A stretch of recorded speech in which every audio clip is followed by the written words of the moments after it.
Fashion Insider friends, what is up? This is the Fashion Crimes podcast where I cover all things fashion, style, shopping, style inspiration, and interview incredible small business owners who are changing the fashion industry for the better. Yes, I'm the best friend you never knew you needed and the poster child for fashion over 40, and I mean way after 40. Say it with me, fashion and style are your friends, not your enemies.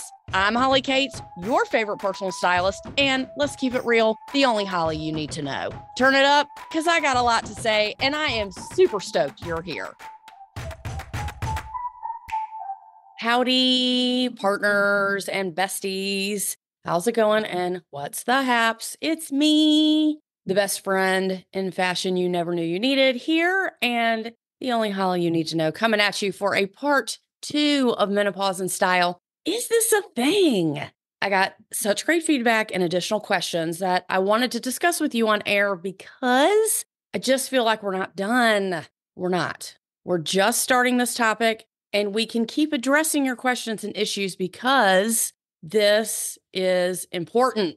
It's so important because at this age, perimenopausal and menopausal experts and a lot of celebrities talk about skincare and makeup and how not to have a turkey neck. I mean, yes, those things are important. However, on the flip side of that, what about everything else that menopause entails, including but not limited to your changing body, exercise, diet, and your mental health, for crying out loud?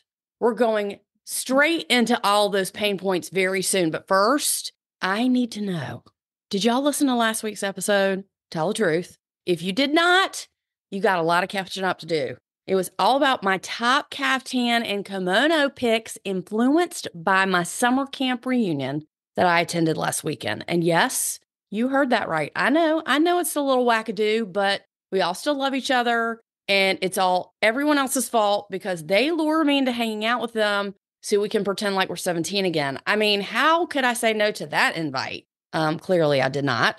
I got feedback and some people really loved it. If you decide that you indeed want to try a kaftan or a kimono, you're supposed to send me a pic, okay, of what you are thinking about getting from my Pinterest board, your Pinterest board from last week. I want to thank those who DM'd me or wrote into me and that they said that they loved the episode. So much fun. In other white lady news, this is the year that me and my camp besties are turning 50, but as you already know, I'm already 50. I turned 50 in October. Woot woot, Scorpio. So this was our 50th birthday celebration for all of us. If you are new here and you did not know that I turned 50 already, please go back to the episode 167. 10 things that are fabulous about turning 50. If you are about to be 50 or if you know someone who is, then this is a great episode for you to listen to as well. This is where I talk about all the positive things about turning 50. I didn't wallow in self-pity. I'm patting myself on the back right now. And it actually worked. Looky there. I was so back and forth about it, about turning 50. Leading up to it, I was so consumed by it. I didn't care. I cared. I cried. I was like, who cares? I felt old. I questioned my existence. I complained to others about it. I made my husband tell me I was still hot. I felt like I was slipping down a hill. And then I made my list and recorded the podcast about fabulous things about turning 50. And you know what? I lived. I made it. It just wasn't that deep. Lots of people turn 50. But now I feel like I'm super young again because now I'm saying, well, I'm only 50 and it's making me feel better. And I'll never be this young again, and neither will you. So let's keep it real. A win's a win. Win is a win. Seriously, y'all, that was a very good episode. So please, if you're feeling down, go give it a listen. Menopause is a thing, and style or evolving your style is a thing along with it. Just FYI. This is why we're back for part 2. But of course, if you didn't listen to the first episode, please go and listen to episode 188. Now, I'm aware that I'm being very bossy right now. However, I wouldn't be me if I wasn't telling someone what to do. So why not have it be you? I'm just saying. Okay, so in episode 188, just a little recap here. We talked about common fashion mistakes, not only that people make in life, but that are super magnified if you're going through menopause and you make these mistakes. I broke it down, different body types, and how to dress according to each one. And then I laid down the law. I mean, I know you're not supposed to say laid, but I just said it. Okay. So I laid down the law when I told the story about the lady that sat next to me in the nail salon who started talking to me. And once I told her that I was a personal stylist, she started to complain that she couldn't find any tops that looked good on her or that fit her correctly. Well, then I asked her about her bras. And of course, she disclosed to me that she had never been fitted for a bra before. And then I was like, oh, hell no. Then I lectured her for the next 20 minutes on why she needs a professional bra fitting. Duh. So now that you are body aware and understand sort of where you land in the area of where you need the most support in your clothing, let's move into how to support your changing body and embrace where you are mentally when you look in the mirror. And speaking of mirrors, are you aware of how many clients I've worked with that don't have adequate mirrors in their home? Like I have literally walked around someone's room saying, okay, where's your mirror? I'm totally confused. Like for real, where's your mirror? And they're like, oh, it's in the bathroom. And it's like from the waist up, like over the sink. One person I worked with had a mirror just from the shoulders up. Okay. Like high above the sink, like a small square mirror. That's all she had. And let me be the first to say, fashion crime. Not having a mirror where you can see yourself, and I mean your whole self, from the top of your head all the way down to your feet, is probably one of the top 3 fashion crimes that you can commit. Like, seriously, serious upon serious. Please explain this to me. How on the planet, okay, this goes to everybody and anybody, how on the planet can you see what you look like if you have not looked at yourself in the mirror? I'm talking about your outfit. I'm completely bewildered. Another fashion crime is a cheap mirror that is distorted. Let me explain what that is. So when you buy a mirror, if you press on the glass and your image goes wonky, that's a cheap mirror, okay? So if you have a decent mirror and you press on the glass and your image stays the same, that is a quality mirror. If you do not have a full-length mirror, or if you have a shitty mirror, let's rectify that right away, okay? This is America. You can find a mirror in a beautiful frame to look at yourself. Yes, you can. And your kids, they need a full-length mirror in their rooms too. You should have a mirror in your room or your closet or wherever you get dressed. And it certainly wouldn't kill you to have another mirror, like as a decor piece somewhere else in your house. You should constantly be able to see yourself. Do y'all remember that show, What Not to Wear, with Stacey London and Clinton Kelly? I mean, Stacey London is the reason why I became a personal stylist. I was obsessed with her and that show. And we're going to meet one day and be best friends. I'm putting that in the universe. So if you watched it, you remember at the beginning of the episode that they had the person they were making over come out in an outfit that they would normally wear. And then there was a 3-way mirror in a very lit room where they would come in, and then Stacey and Clinton would tell the person why the outfit did not work. And honestly, 9 out of 10 of those people said, wow, I never really knew it looked this bad until now. You know why? Because now they could see it full length and at all angles. You know why they were so shocked? Because they probably had no mirror or a shitty mirror that they did not even use. When I'm walking around town, whether New York or Atlanta or what have you, when I'm silently judging people that I see on the daily, my inner dialogue is going berserk, saying a number of things, such as, but not limited to, the following. Wow, I could make her look 10 years younger. Or, OMG, she would look so much better if blank. Or, my favorite, okay, she either doesn't have any good friends or a mirror. Do you have a decent mirror? I'm wondering. Or do you have a mirror where you only do your makeup and hair? Did I just totally call you out on the air? If I just called you out, it's okay. The first step, as always, is awareness. And to understand that you cannot not have, double negative, I don't care, a full-length mirror. And if you don't, I'll find you. Alrighty then, moving right along.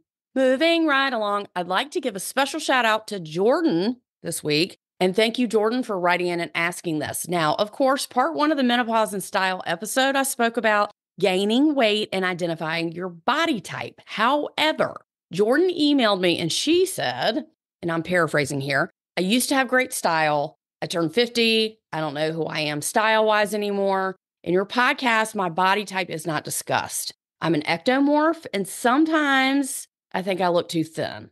My muscle mass is lessening, and I want to know how to dress my disappearing figure. Okay, first of all, thank you for bringing this up and being vulnerable with us. We have a lot to unpack, okay? This feels big. We got a lot to unpack here. Jordan, I'm going to say this to you and everybody else who feels the same way you do. I think a lot of women can identify with you and identify as this, especially if you're petite anyway. And I think as a matter of fact, if I line up 100 women, say ages 35 to 80, 20% of those women, they look good, they take care of themselves, they get their hair and their makeup done on the daily, or on the weekly or whatever. They know how to shop, they enjoy shopping, they get it, fine. 60% of those 100 women are walking on a tightrope. Yes, of course, they're smart women with great jobs and great kids. They used to love shopping, they used to love getting dressed, but all of a sudden, it is literally like a switch turned off. They're having an identity crisis. Their body has changed. Maybe they had kids later in life and their body did not snap back, or they're struggling to find things they even like. You ever been shopping with somebody? They're like, I don't like it. I don't like it. I don't like it. It's rough. Okay. They hate everything. So they revert to a quote unquote uniform. I'm using air quotes here, meaning they wear the same type of outfit each day because it's all they can find that they will leave the house in. They feel like they look okay or good enough, and they're fine with that. Now, these people are the people that when push comes to shove and they have an event or a work trip or a work event / wedding / whatever that they have to pack for, they panic. They panic shop or they try to get something on the cheap and order a bunch of shit because they don't make the time, in which in my book is considered a lack of self-care, really, to figure out what type of clothes fit them well and make them feel good about themselves. Notice how I said they don't make the time. Everybody talks about, I don't have time to shop, I don't have time to shop, and I hate shopping on top of that. If you don't make the time, then you're going to panic shop every time you have somewhere to go.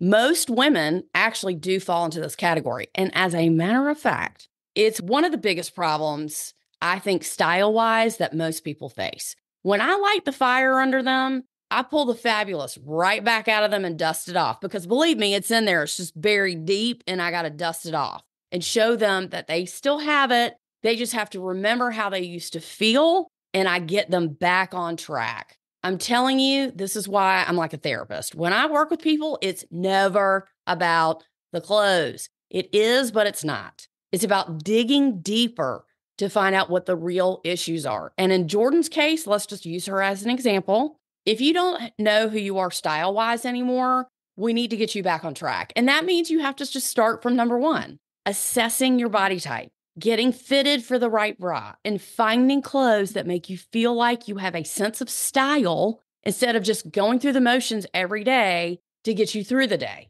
It's harder for some, easier for others once they start. My favorite client is people where they're like, I used to look great. I used to love shit. No. Once we start shopping again, they start drinking the Kool-Aid. It's not that hard. They get it. They love it. They enjoy it because now they know what to look for. People where it's harder to fit, you got to do extra work, and it's easier just not to do it. However, anybody who's trying to figure out who they are style-wise, you have to assess your body type, get fitted for a bra. That is number 1 and number 2. And then you have to figure out what clothing is going to support your body the best. The next issue, if you're getting thinner, I will tell you this is going to age you faster than sugar, alcohol, and the sun all combined together. I will say this to you and anyone else who is going through this, my mother, Marilyn included. Call her Marilyn, okay? If you do not exercise or do weight-bearing exercises, you are absolutely killing your self-esteem, your mental health, and your body image little by little. And I, myself, am in no way claiming to be a health and fitness expert, but as somebody who has done weight-bearing exercises probably for over 25 years of my life, I will say this. Weight-bearing exercise absolutely can and will help reverse your aging process if you do it long enough. Just like anything else, you can't work out for 4 months and expect to be done. It is a lifestyle choice and it is never over. If you are not building muscle mass and bone density, of course you're going to lose it. Now, here is the great news. Great news. Great news is that it's never too late to start. However, if you think walking or doing cardio only is going to save you from having to lift weights, it's not. Yes, it's great for your heart, your cardiovascular health. Amazing, fabulous, wonderful, all the things. But you need to do weight-bearing exercises in addition to this. If you are losing muscle mass or if you are shrinking, it's because you're not building up bone density and muscle mass. Now, to back me up, I found 2 articles by this woman from the New York Times. Her name is Dana Smith, and she put it in perspective for us. So this is the first selection that I thought of this specific article that was most important to share. She says, and I quote, "Problems with the mitochondria. A critical component of cell health is energy production, which comes from the mitochondria, the power plant of the cell. As we age, mitochondria also stop working as well as before, becoming less efficient and creating less energy. If you're not generating enough energy, all of a sudden, all of the other cellular processes are not going to function as efficiently," says Dr. Verdon, who is involved with 2 companies pursuing anti-aging drugs. Changes in cellular energy can affect other aspects of a cell's health, including epigenetics. Dr. Dillon said, damaged mitochondria can also leak out of the cell, causing inflammation, another aspect of aging that is associated with many chronic health conditions. Regular exercise, experts' top recommendation for how to age well, is one of the best ways to improve mitochondrial health. Now, in a second article by the same lady, Dana Smith, now this is called The 7 Keys to Longevity, and she says, and I quote, "The number one recommendation is to move more. The number one thing experts recommend was to keep your body active. That's because study after study has shown that exercise reduces the risk of premature death. Physical activity keeps the heart and circulatory system healthy and provides protection against numerous chronic diseases that affect the body and mind. It also strengthens muscles, which can reduce older people's risks of falls. If we spend some of our adult years building up our muscle mass, our strength, our balance, our cardiovascular endurance, then as the body ages, you're starting from a stronger place for whatever it is to come," said Dr. Anna Chang, a professor of medicine specializing in geriatrics at the University of California in San Francisco. Okay, last article by Amanda Loudon of the New York Times. She talks about our power. Now, this is really interesting. I had no idea about this. If you want to stay healthy as you age, experts say you have to keep moving with a mix of cardio, strength, and balance training. But there's another critical element, one that doesn't get as much attention. It's what gives you the ability to toss a heavy trash bag into a can or lift a suitcase into an overhead compartment. It's called power, and it's never too early or late to start building it. Experts define power as the ability to apply force rapidly, using fast-twitch muscle fibers in short, explosive bursts. Strength allows you to lower into a chair. The power is what gets you back up. If you trip and stumble, power allows you to quickly recover and avoid a fall. Like strength, power is I'm using air quotes, use it or lose it ability that can disappear quickly, while strength declines around 1 to 3% annually after the age of 55. If you're not strength training, power disappears at a rate almost double that. Often we don't realize we've lost power until it's gone, said Allie Hartman, a doctor of physical therapy based in North Carolina who works with seniors. Now, Dustin Jones, a Kentucky-based doctor of physical therapy, said that when you lose power, single tasks often feel draining. If you struggle to run up a flight of stairs, or if you're unable to quickly step up onto a curb at a busy intersection, that is a lack of power. But with the right exercises, you can prevent this or restore power you've lost. And depending on your fitness level, you can make significant progress in as little as a month or 2. a month or two. So that was something that really helped me. I did not understand the power aspect of it. So I just think that's super important as we age to be able to train our fast twitch muscles. You can do that using cardio, but weight bearing exercises is usually the way to go. And speaking of your fitness level, if you are a beginner or a senior over 60, if you haven't exercised in a long time, or if you just need to start, let me please direct you to my best friend since 6th grade, okay? Jenny Fit Start. She's the #1 choice of seniors and beginners online to get fit in the comfort of your own home or a gym. Don't forget, you can take your phone to a gym and do her videos. From chair yoga to line dancing to Tabata, boxing, she's got something for everyone. She's been a fitness professional for over 30 years in addition to a physical therapist. So please let me introduce you to her, as it doesn't get any better than that. You have all the resources you need to get started. All you need is a computer or a laptop or an iPad and a room to move around in. She connects with her students weekly and puts out more content and new videos than anyone I've ever seen online. Take this as your sign to get started. Her website and information will be in the show notes. Don't you worry. Please, please, please find a group or an accountability buddy for exercise. For me, this is the only way to get me to do it and continue to do it. Okay. I've been working out with the same women for over 6 years now, and they've been with the same trainer, our trainer, Victor. He's part of our family, even longer. We love each other. Now, we're not best friends, and we really don't hang out outside of working out, but we care. And if we don't show up, we check in on each other. That is what is important. Trust and believe. Okay. Trust and believe. Every workout for me gets harder and harder. And you know what? That's okay. I can't lift as much as some of the others in the exercises, but no one cares. No one knows that but me. We cheer each other on, and it makes me feel strong. I want to be strong, and I want you to want to be strong too. If you can get a trainer, please do it. I have been through so many trainers in my life. I've never had a bad trainer. I just like some better than others. But if you do not want to get a trainer, there's a gajillion videos that you can do. Literally. Start with 20 minutes a day and build up. I cannot recommend Jenny Fit Start enough if you are indeed a beginner. Now, if you're not a beginner, then you need to find your fitness level online, join the community, and get in the game.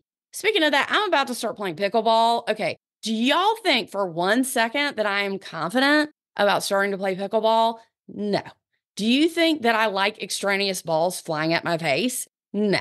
Do you think I even know how to keep score the whack-ass way you keep score in pickleball? Hell no. Okay, but you know what? I'm going to try. It's something different, and we have the paddles, okay? And I've only used them once. So now I'm annoyed, and I want to start playing, so we're going to start playing. Jonathan just doesn't know that yet. Okay, so get into the shout-outs this week. Shout out to Jill, Amanda, Nicole, Maureen. All these people wrote into me this week. Thank you so much. And a huge shout out to Paige.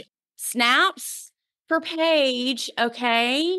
She is out there scoring interviews for me, and I cannot tell you how much I appreciate and love you for that, Paige. So if you know someone who owns a brand or who's changing the fashion industry for the better, please do not hesitate to reach out to me and let me know. That's what this podcast is all about, connecting a community of like-minded people who want the same things. We want to look and feel fabulous in our clothes. We love supporting women-owned small brands that are changing the fashion industry for the better. And we want to look better now than we did in our previous years. And we want to look better than all our friends. I'm just saying. So stick with me, and you will. This is the hostess with the mostest signing off for this week. Thank you so much for listening. And as always, please reach out to me anytime via Instagram or Facebook. You can even email me, holly@fashioncrownspodcast.com. and give me some subjects that you want to hear about. It's getting very hot. We're going to talk about summer dressing